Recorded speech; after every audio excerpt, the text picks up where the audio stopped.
Hey, what's up? So okay, I know the last thing you're expecting to see is a nerdy Asian kid talk about sports, but you know what? That's what I'm gonna do.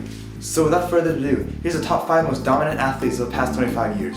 First of all, what makes a dominant athlete? Some may say it's the number of championships the athlete wins. Others may say it's the win-to-loss ratio. I'd say it's a mix of both, plus one other factor, the intimidation factor. I'm not very intimidating. So you see, some athletes play so well and are so dominant that their opponents wonder if they are at all human. So yeah, intimidation is a big factor in a dominant athlete, I think. Okay, so the list I have compiled is in no particular order because all 5 of these athletes are so dominant that you can't really compare them to each other. Okay, so let us begin. First of all, I have Mariano Rivera. Rivera is the beast from the Far East. I mean, I guess if you consider New York far enough east. Alright, so in the sport of baseball, usually when we envision a star player, we envision a really buff outfielder who can crank home runs. However, first of all, these outfielders usually bat around like negative 10,000, and secondly, pitchers rule the game. And as far as great pitchers go, few will argue against the fact that Mariano Rivera is one of the best ever. Throughout his 19-year career, he sustained a 2.21 earned run average and a 1.000 whip. Okay, I know some of you don't really speak baseball, so I'll translate it into English for you. He was a really darn good pitcher. He's the leader in all-time saves with 652, which is 51 more than second place. And throughout his career, he has 1,173 strikeouts. Yeah, as you can tell, not very many batters like to face this guy. And here's where the intimidation factor comes in. Whenever the Yankees have the lead going into the 9th inning and Mariano Rivera comes to the mound, the other team basically dismisses their hopes of winning the ball game at all. Batters probably even feel lucky if they get the bat on the ball. So you know, an at-bat in the 9th inning might look something like this. Oh no, I have 2 strikes against Rivera. What kind of pitch is he going to throw now? His deadly cut fastball? I don't even know. I guess I'll just swing and hope for the best.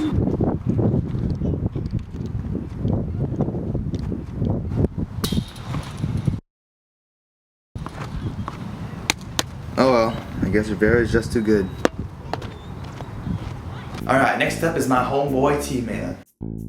Okay, let's be real here, no one here enjoys watching golf, but if you're not living under a rock, you probably know who Tiger Woods is. His 14 major titles are just the beginning of his awesome stats. Oh, and to elaborate, a major is one of the biggest tournaments in golf, in fact the biggest tournament in golf. There are 4 majors in a year, and if you can win one, you're considered awesome. Furthermore, Tiger Woods has 79 PGA Tour wins, and has finished top 10 in 185 of the 312 events he's played in. That's pretty stinking awesome. Additionally, he's also the youngest player to have won 50 titles. And even more impressively, there was a period of time about 7 years where he made 142 consecutive cuts. In case you didn't know, making a cut means you make it past the first 2 days of the tournament. And although most top players usually make the cut, it's unheard of at all for a player to make it 142 times in a row. And also, if you didn't know, he's half Thai. And as we all know, Thai people are pretty awesome, right?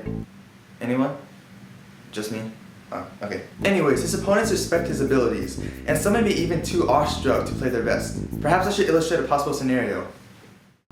Gee, Tiger just hit that ball to within 2 feet of the hole. How am I ever going to compare? Well, you know what? Don't worry, man. Just focus on your shot. Tiger is good, but you're even better, right? You got this. You got this. Come on, man. You got this. Don't worry. You got this, right? Yeah, you got this.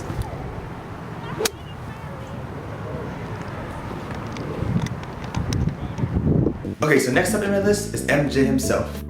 Everyone knows who he is, but 29,277 points and 6 career championships can hardly capture the brilliance of Michael Jordan. You can talk all you want about how basketball is a team sport, but when you got a guy who can score over 60 points a game, he's carrying the team. And of course, after he retired, he came back to play because he's just that good. He's truly a beast, defensively and offensively. His intimidation factor is also supreme, and I shall demonstrate.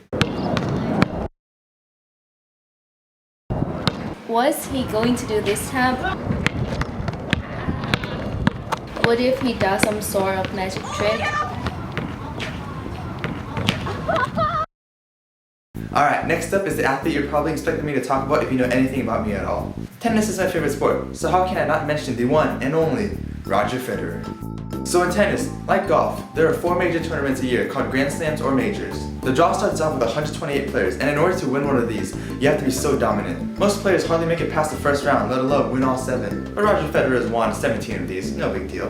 That is by far the most of all time. And he also has the record for the longest position at #1 in the world at 302 weeks. Just imagine that. That's roughly 6 years where he was the #1 player out of 7 billion people in this world. And there are so many more awesome facts about Roger Federer. He made 36 consecutive Grand Slam quarterfinals, and he also has 78 singles trophies. He's so dominant in the sport of tennis that most players hardly give themselves a chance against him. Even Andy Roddick, one of the best American tennis players of all time, knew that beating Roger Federer was not his forte. So you know what? I shall demonstrate Roger Federer's intimidation and domination on the tennis court.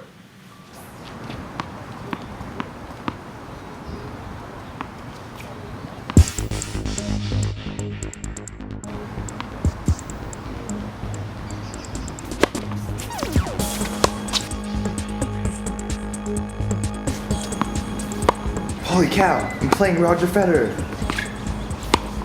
I have no idea what I'm supposed to do. He's just too good.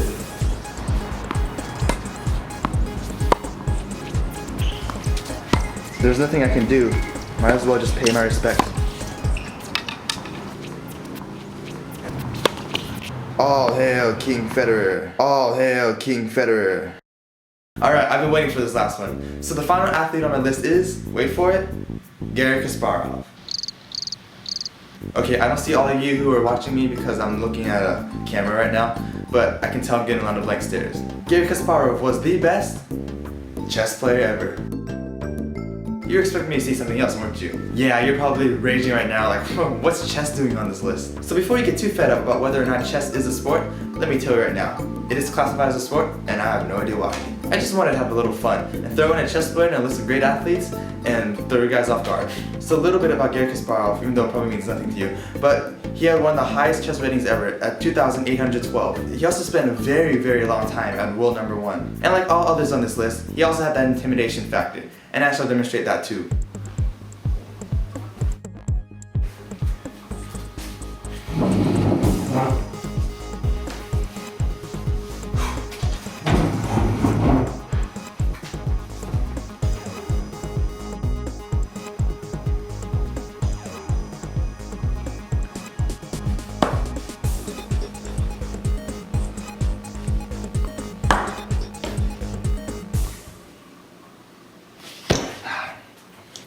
I resign. You're just too good. You're above my level. Okay, so that was my list of the top 5 most dominant athletes of the past 25 years, along with my slightly silly representations of their intimidation power. As you saw, the statistics for each of these people were greatly mind-boggling and overall just pretty darn epic. Okay, so I guess I'm done now.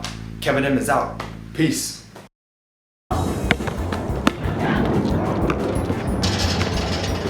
You have to be so dominant that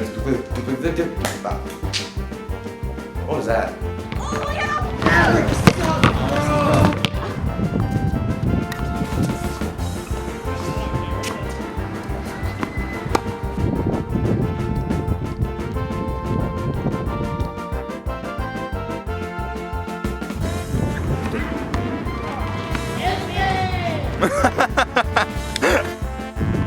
Go.